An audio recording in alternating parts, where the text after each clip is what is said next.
কথা বলতেছেন। আমি আপনার ইন্টারভিউ দিতে রাজি না। কেন রাজি? আপনি কিন্তু এখন কিন্তু অতিরিক্ত করতেছেন। আপনি বেপরোয়াভাবে আসছেন কেন এখানে? আমি কি বেপরোয়াভাবে আসছি? আমি কি বেপরোয়াভাবে আসছি? এই ভাইয়া আপনারাই বলেন, জাতির কাছে আমার প্রশ্ন, আমি কি বেপরোয়া কথা বলতেছেন? আমি আপনার ইন্টারভিউ দিতে রাজি না। কেন রাজি? আপনি কিন্তু এখন কিন্তু অতিরিক্ত করতেছেন। আপনি বেপরোয়াভাবে আসছেন কেন? এই আপুর ক্রাশ কিন্তু উনি নিজে বলেছে উনি নাকি মিজান ভাইয়ের ক্রাশ। আচ্ছা মিজান ভাইয়ের কি দেখে আপনি ওনার প্রেমে পড়ে গেলেন, ওনার ক্রাশ হয়ে গেলেন? ভাই আপনি আবারও ভুল করতেছেন। একটা বোকাচোদা আর কি। বলেন যে আপনার ক্রাশ মানে তো বুঝি আমরা যে অন্য কিছু।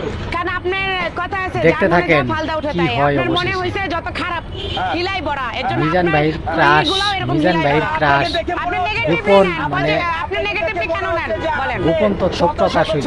মিজান ভাইয়ের নাকি ক্রাশ। নাটার মতো ঘুরাইছেন দেখেন। আপনার মুখ দেখে মনে হয়। ভাইয়া ওই যে বললাম একটু আগে যে আপনার মনের ভিতরে যত নেটিজেনরা তো আগেই জানছে, আপনার আগেই বুঝতে পারছে। আপনার মনের ভিতরে আপনি মিজান ভাইয়ের বউ আছে, বাচ্চা আছে, তারপরে আপনি